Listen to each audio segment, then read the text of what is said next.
markii wiilkani u wareegay iskuulka dadka taajiriinta ah, arday badan ayaa isla markiiba ku jeesjeesay iyagoo u bixiyey naanays ah wiilka miyiga. si lama filaan ah gaari raaxo oo malaayiin dollar qaali ah ayaa gadaashiisa soo istaagay. nin dharka ugu qaalisan xirnaa oo kalsooni buuxda ka muuqato ayaa gaariga ka soo degay. intii dadka oo dhammi moodayeen inuu ninka gaariga ka soo degay yahay xiddiga dhabta ah, gabadha ugu caansan iskuulka ayaa si toos ah ugu soo dhaqaaqday dhanka wiilka miyiga, gacantiisana si macaan u qabatay. kadibna waxay la gashay gudaha iskuulka. markay fasalka galeen, wiilka taajirka ah wuxuu furay boorsadiisa isagoo leh, waxaad doontaan ka qaata. ardayduna waxay bilaabeen inay ammaanaan, iyagoo leh, dhab ahaantii way ka muuqataa inuu yahay wiilka margu, ninka ugu hantida badan magaalada.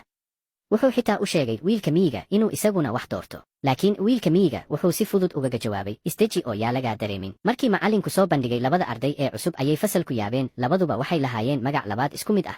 muddo yar kadib macallinku wuxuu abaabulay tabarucaad samafal ah si uu isku muujiyo. wiilka taajirka ahi wuxuu yidhi, aniga ayaan u tabaruci doonaa $10,000 oo isaga u sii socota. laakiin wiilka miyiga ma uusan dhiiranayn. wuxuu sameeyey hal wicitaan oo degdeg ah. daqiiqada gudahood, gacan yare Butler ayaa yimid isaga oo wada $500,000 oo lacag caddaan ah. wuxuu tabarucay dhammaan lacagtaas. kadib fasalka ayuu ka baxay isagoo gacanta ka haysta quruxleyda iskuulka. fasalkii oo dhan ayaa qarxay.